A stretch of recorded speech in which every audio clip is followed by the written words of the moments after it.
Yeah, in a laboratory in Moscow. Russian scientist Viktor Privalov begins another round of tests on his newest prototype, the A112 robot. Alongside his wife Nadia and his colleague Katya, he works on developing an extremely intelligent and versatile robot.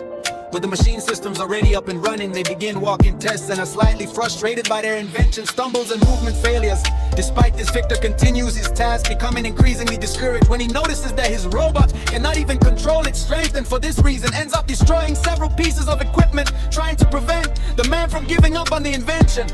Nadia says that they will be able to improve the cognitive abilities of the prototype, and over time, the machine finally begins to walk correctly. This progress excites the trio, and throughout the training sessions, the robot becomes even more developed, leaving the team satisfied with its results. While working, Nadia receives a call from her son, Misha. And as she is very busy, she refuses the call, asking the boy to try to talk to his father. Soon after, the woman asks her husband to find out what the boy needs. And when he contacts the scientist, Misha asks him to pick him up from school. The young man explains that he is not feeling well and wants to skip math class. But Victor responds that he should stop lying and asks his son to focus on his studies. Upon hearing that response, Misha tries to argue, but the man hangs up the phone, and soon after, a group of students appears behind the boy, who is the target of several jokes. Irritated, the student heads to his class, where he asks his teacher if artists are required to know math to create their works. The woman replies that yes, they do, and explains that before creating his great paintings, the famous Leonardo da Vinci was responsible for creating several prototypes involving engineering. This explanation makes Misha even more irritated, and once again the students in the classroom begin to tease their classmate. Hours later, the teacher collects the students' work, but Misha has not answered any of the questions and has only drawn all over the page. When she picks up the notebook, the woman praises her student's skills, but reminds him that this is a math class and decides to give him an F. Back in the lab, Victor runs some tests with the artificial intelligence voice of his invention, and is outraged to find that Nadia and Katya have added several children's models to the talking robot. Despite this, the man says they don't have time to fix it, as they are already late for a meeting where they will update the committee on the progress of the invention. Therefore, the team takes the robot inside the shipping container, and upon meeting with the scientist, the general watches the transmissions of the simulations and training performed by the machine, realizing that a 112 was unable to save its targets correctly and ended up struggling to complete the missions at the expected speed. The man is disappointed in his test, and the robot still needs many improvements. Trying to argue, Victor explains, but despite the flaws, the humanoid machine completed all rescue objectives. But the general refutes him, saying that the minutes of delay in each decision would only cause unnecessary casualties in the field. Finally, the man orders the inventors to improve the robot's voice modules and make it capable of reasoning and deciding its actions more quickly. On the city streets while returning home, Misha runs into Grant, a man who cleans the city streets and is a close friend of his. The young man vents about being sent to the principal's office by his teacher, and the man tries to comfort him, saying that it's not such a bad situation, and asks if he would like him to visit the school in place of his parents. However, Misha explains that they cannot do that and thanks him for his help. At the end of the conversation, the man says goodbye to his friend who leaves in the laboratory. The leader of the scientists begins to talk to a 112, questioning why he had such poor results on his test. The machine replies that he may be having an unlucky day, but this only irritates the man even more. Trying to calm him down, a 112 explains that he is looking at the photo of the Privalov family and asked about the notion of family values, and the general had mentioned at the meeting. Upon hearing this, Victor states that this is irrelevant and confused. The robot asks if the scientists are his family. However, the man replies that they are not, and even says that the machine is nothing more than his work, which is disappointing him more and more. The group then leaves the laboratory, leaving a 112 alone in the room. Upon reuniting with Nadia, Victor and Nadia scolded the young man for the drawing he made in his math notebook. Victor said that his son's drawings are not good, so he must study hard so that he can become a scientist like his parents. Farway 112 Outraged, explores the laboratory in search of more knowledge, and upon finding a Russian dictionary, he looks up the word family. However, the meaning does not help the robot at all, and realizing that he needs to find a real family, he begins to walk around the place, looking for a way out after using his blowtorch to open a passage to one of the doors. A 112 travels quietly through the city and is almost hit by a tram. Soon after, the robot encounters a pair of graffiti artists And when they are startled by the machine's voice, one of the boys ends up falling and is rescued by the robot despite being saved by the prototype. The boy runs away scared, and that attitude leaves a 112 saddened. A few minutes after this interaction, the robot walks up to a group of workers at a construction site and asks them to end their shift. Due to the noise they are causing in the neighborhood, desperate, the men run away and confused by everything that is happening. The machine looks at the photograph. It took from the laboratory, wondering where its family is. The next day, Victor and his colleagues gather in the lab and are concerned to find that the prototype has escaped. Meanwhile, in the classroom, the teacher tells her students about a robotics competition that will take place sometime in the future and suggests that all her students sign up for the contest. Upon hearing this news, Misha prepares to leave and is questioned by the teacher, who asks why he doesn't want to participate since he considers himself an artist. This comment causes the other students to start teasing the boy, who leaves angrily. At the same time, a 112 arrives at the Privola family's apartment and uses his robotic finger to create a key and open the door. Now that it has infiltrated the place, the machine interacts with the mirror and is saddened to realize that it is still completely alone at that moment. A 112 hears the sound of the door opening and runs to hide upon arriving home. Mitya throws his backpack on the floor and goes to the bathroom after washing his hands. The boy is surprised by the robot, who offers him a towel to dry himself. Frightened by the intruder, Misha bumps his elbow on the sink and trying to help him. The 112 offers him medical treatment. The young man then runs desperately to his room and climbs onto the bed to protect himself. But the robot assures him that it will not hurt him, but rather treat his injury. However, realizing that the boy is fine, he calms down and introduces himself as a 112, a multifunctional rescue robot. After explaining how it broke into the apartment, the machine displays its personalized voice options and Misha laughs at the options. Soon after, a 112 explains that he is looking for a family and shows them the photograph he took from the laboratory. Upon seeing the image, the boy becomes sad, saying that this is not a real family, since Kadia and Victor only care about themselves. The robot replies that he has been feeling the same way recently, since he has just disappointed all the scientists who created it, realizing how similar they are. Misha introduces himself to the robot, and now that he has a new friend, he decided to give him a nicer name. After thinking for a few seconds, the young man suggests the name Robbie, and the machine accepts, excited about its new name. In the laboratory, the scientists meet with General Lake, who is furious about the escape of a 112 and states that it could become a threat in a short time, so it must be deactivated. Saddened to hear this, the group returns to the room, and upon noticing that his family photo is missing, Victor decides to head to his apartment to check something at home. Misha watches TV with Robbie, and at that moment the pair hears Victor approaching. While the robot hides, the boy answers his father, who searches every room for the missing machine. However, Robbie manages to hide easily. And as soon as the man leaves, Misha hands over his computer to increase the machine's knowledge, which reads thousands of pieces of content per second. After that, the boy takes his friend to Grant's workshop, a place he uses to create his own works. Excited, Robbie observes the drawings made by the boy and asks why those works do not have perfect symmetry. Misha then replies, art does not need to be symmetrical, but rather possess beauty. And as an example, he takes the robot to the window so they can watch the sunset. All these new developments make Robbie increasingly excited. And so that his friend can be considered a true artist, the young man creates an Avilio signature on the robot's arm finally. Misha asks that the machine remain hidden for now, as he needs to go to class the next day. So Robbie stays in the workshop on his own and receives a pen from his friend, so he can draw if he gets bored.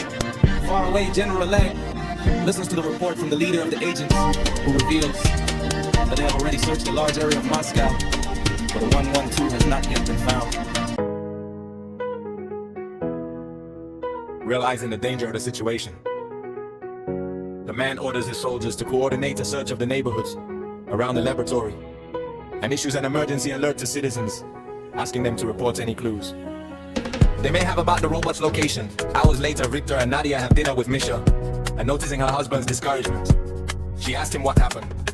The man replies that he had a meeting with his boss, who said that the laboratory will be closed. Misha asks why this is happening, and Victor tells him about the disappearance of a 112, saying that if they don't find and destroy it in time, they may end up losing their jobs. Despite this, the boy decides to remain silent, and the next day he goes to school. During the teacher's explanation, Anton, one of the students in the class, uses his remote-controlled robot to annoy the teacher, who becomes furious quickly.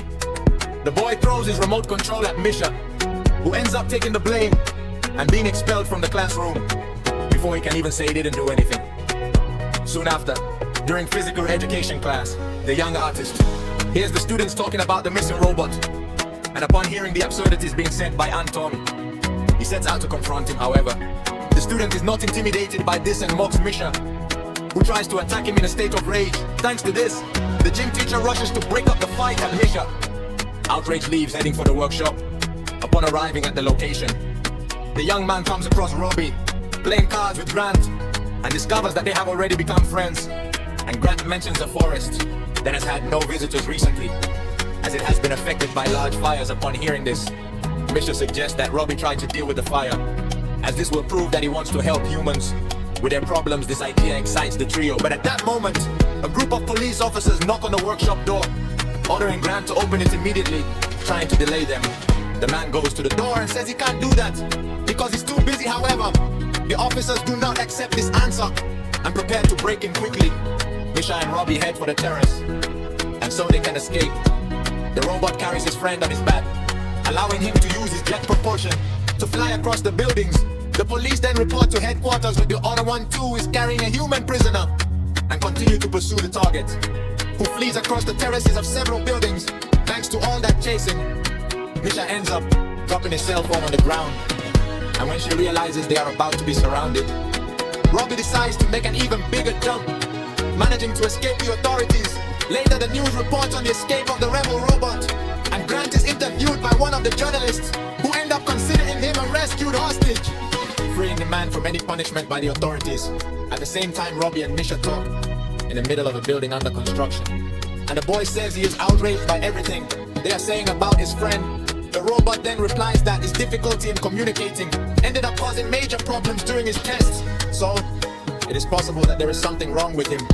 Misha disagrees, saying that his friend is an extremely useful and kind robot. These words cheer Robbie up, and after giving his companion a thermal blanket, the machine plays a movie so they can watch it together. Minutes later, Misha realizes that this will be the first night he won't receive a good night from his mother, and the robot replies that he can take him home right now if he wishes. However, the boy refuses, saying that they will destroy his friend if they do so. And realizing how much the young man cares about his safety, Robbie is moved the next morning. The pair wake up to the sound of workers talking downstairs at the construction site, and Misha says that in order to cross without attracting attention, they need to get some disguise in addition. The dwarf explains that they can take a bus to the forest and put out the fires to show the authorities that Robbie has good intentions. At the same time at home, Victor and Nadia receive a visit from Kadia, who reveals that the laboratory has already been closed. The man then leaves to check if there is any news about his son's whereabouts. And far away, Robbie and Misha arrive at the city circus. After interacting with some employees, the duo manages to borrow a clown costume, allowing the robot to walk around town without being noticed as the fugitive's machine. Minutes later, Misha asks Robbie to remain in disguise for a while, so that he can go alone to buy the tickets. But at that moment, he is surprised by Anton and Olia, his classmates confused to find the missing boy. The pair ask what happened, and to prove the robot's kindness, Misha decides to call him. Upon discovering that the clown is none other than the fugitive machine, the students are frightened, but the young man explains that Robbie is his friend. And they are trying to escape, so that he will not be destroyed. Far away, Victor tries to argue with Oleg not to close his laboratory, but the general says it's already decided, and that he will destroy the robot himself. When he finds it disappointed, the scientist gives up trying to convince his superior and observes the place with Katya, feeling frustrated at having failed in his biggest project. Meanwhile, Mishka asks his colleagues to stay with Robbie, as he needs to buy the tickets, and begs them not to tell anyone about what they are doing. Olia promises that she will not do anything to compromise her colleague. But as soon as the boy walks away, Anton questions the robot, asking if he really knows how to do these incredible things. Upon hearing this, Robbie is excited to demonstrate his usefulness, and after taking off his clown costume, he performs various movements in front of the boy, who takes out his cell phone and begins to record him. This attitude makes Olia angry, but when asked why he's doing this, Anton says that he didn't promise anything to Misha, so he will use those retardants to have gained millions of followers on social media. After this cowardly betrayal, the boy leaves and Robbie tries to console the girl, who is disappointed by it all. At the same time, Misha ends up being intercepted by a pair of guards who discover that he is the missing boy. Minutes later, Victor receives a call from the police station and is relieved to hear that his son has been found by the authorities soon. The recordings posted by Anton reach Olga's team, who decide to go to the student so they can question him at the police station. Victor meets Misha, and after hugging his son, he questions why the young man did not tell him what he knows about the Antwell. The boy then replies that Robbie is his friend, not the rebel machine that the general announced in his warning. In addition, Misha says that his classmates are with the robot at this very moment and asked his father to trust him and follow him to the location as long as he promises not to report the robot. Although reluctant, Victor accepts the deal and follows his son. Still in the same place, Robbie gets a new look with Olia's makeup kit. When Misha shows up with his dad, after a few seconds of conversation with the robot, Victor realizes that Robbie has really learned to communicate better, as well as becoming an extremely kind and friendly creature. At that moment, a squad of police vehicle appears on the streets, and realizing that it wasn't his father who called those men, Misha realizes that they are in trouble. The group quickly flees toward a cargo ship dock, and before they can hide, they end up surrounded by soldiers.